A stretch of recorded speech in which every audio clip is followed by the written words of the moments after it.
السلام علیکم پیارے بچوں، انوکھی کہانیاں 786 کے نئے ایپیسوڈ میں میں آپ سب بچوں کو خوش آمدید کہتا ہوں۔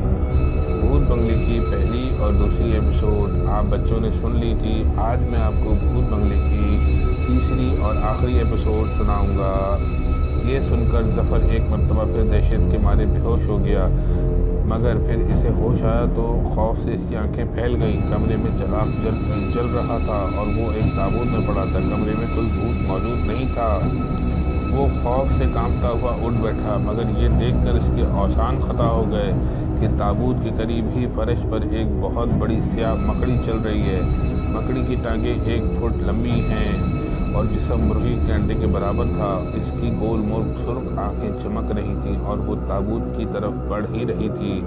ظفر پر دہشت طاری ہو گئی اور وہ چیختا ہوا تابوت سے نکل کر دوسری طرف جا گرا، لیکن یہ دیکھ کر وہ اور بھی زیادہ دہشت زدہ ہو گیا کہ تابوت کی دوسری جانب بھی فرش پر مکڑیاں گھوم رہی تھیں۔ تمام مکڑیاں ظفر کی جانب بڑھنے لگیں۔ ظفر ان کے نلخے میں پھنس گیا، نکلنا تقریباً ناممکن ہو گیا تھا۔ وہ پتھرائی ہوئی آنکھوں سے مکڑیوں کو دیکھ رہا تھا۔ پھر ایک مکڑی اس کی بائیں ٹانگ پر چڑھ گئی۔ ظفر کے منہ سے ہولناک چیخ نکلی۔ اس نے مکڑی کو ٹانگ سے پکڑ کر فرش پر دے مارا۔ دوسرے ہی لمحے کمرہ زوردار کرپناک چیخوں سے گونج اٹھا۔ ظفر نے مکڑی کی طرف دیکھا تو اس کی ایک ٹانگ ٹوٹ کر الگ ہو گئی تھی اور مکڑی مچھلی کی طرح تڑپ رہی تھی۔ مکڑی کے منہ سے انسانی چیخیں نکل رہی تھیں۔ ظفر حیران اور پریشان اور خوفزدہ نگاہوں سے مکڑی کی طرف دیکھ رہا تھا۔ اچانک اسے اپنی گردن پر کوئی چیز رینگتی ہوئی محسوس ہوئی۔ اس نے بھونکلا کر اپنی گردن پر ہاتھ پھیرا۔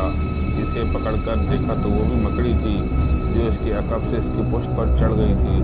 دوسرے ہی لمحے اس نے مکڑی کو دیوار پر دے مارا۔ مکڑی سے دردناک انسانی چیخیں نکلی اور وہ فرش پر آ گری۔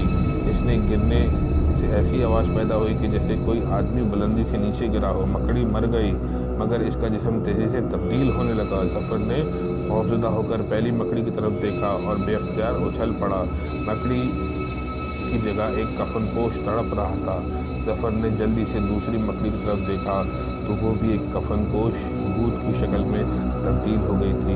ظفر خوف سے ہانپ رہا تھا۔ باقی مکڑیاں نظر نہیں آ رہی تھیں، نہ جانے وہ کس طرح غائب ہو گئیں۔ ظفر اپنے خوف پر قابو پانے کی کوشش کرنے لگا۔ اسے یقین ہو گیا کہ یہ عمارت تیمور ہاؤس نہیں بلکہ ایک بھوت بنگلہ ہے، اس لیے گاؤں والے اس طرف آنے کی جرات نہیں کرتے تھے۔ اس کا خیال آیا کہ بھوت بنگلے سے نکلنے کی کوشش کرنی چاہیے۔ چنانچہ وہ فرش سے اٹھ کر دروازے کی طرف بڑھا ہی تھا کہ اچانک عقب سے کسی نے اس کا پاؤں پکڑ لیا۔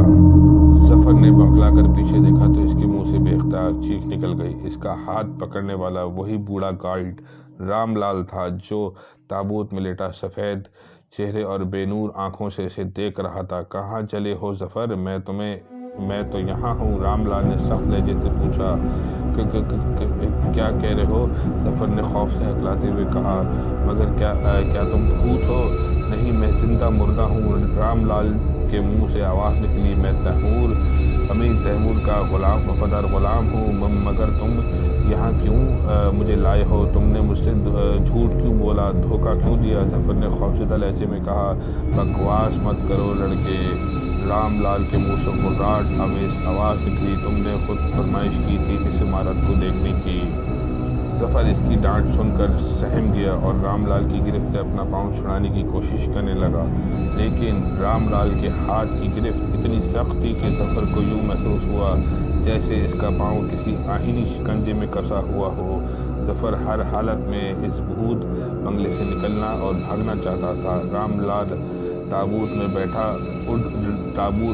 بیٹھا تھا۔ ظفر، میں تمہارا خون پیے بغیر تمہیں نہیں چھوڑوں گا، رام لال نے بے نور آنکھوں سے اسے دیکھتے ہوئے کہا۔ دوسرے ہی لمحے اس کا منہ کھل گیا۔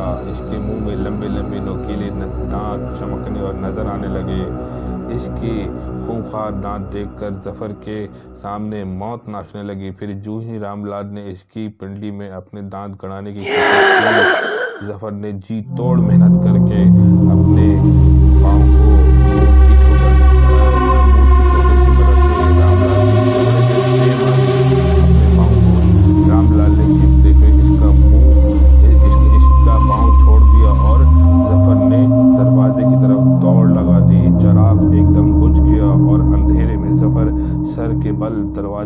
ٹکرایا تو اس کے منہ سے بے اختیار چیخ نکل گئی۔ اس کے ساتھ ہی اس کی آنکھیں کھل گئیں۔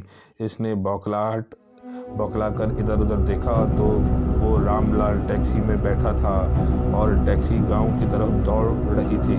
رکو رکو، میں ادھر نہیں جاؤں گا، میں بھوت بنگلے نہیں دیکھوں گا، اس نے چلا کر رام لال سے کہا۔ کیا ہوا بابو، تم تو سو گئے تھے، رام لال نے اس کی طرف دیکھ کر کہا۔ ٹیکسی روک دی۔ ظفر نے خواب میں جو کچھ دیکھا تھا رام لال کو بتایا۔ رام لال سمجھ گیا ظفر نے کوئی ڈراؤنا خواب دیکھا ہے، چنانچہ وہ واپس شہر کی طرف چل دیا۔ ظفر شہر پہنچتے ساتھ ہی سکھ کا سانس لیا اور چین کا سانس لیا اور وہاں سے رکشے میں بیٹھ کر اپنے رشتہ داروں کے گھر چلا گیا۔ پیارے بچوں، یہ تھا بھوت بنگلے کی تیسری اور آخری ایپیسوڈ کا آخری حصہ۔ اگر آپ کو میری کہانی اچھی لگے تو کمنٹس میں رائے کا اظہار کیجیے اور انوکھی کہانیاں 786 کو سبسکرائب کیجیے، لائک کیجیے۔ السلام علیکم۔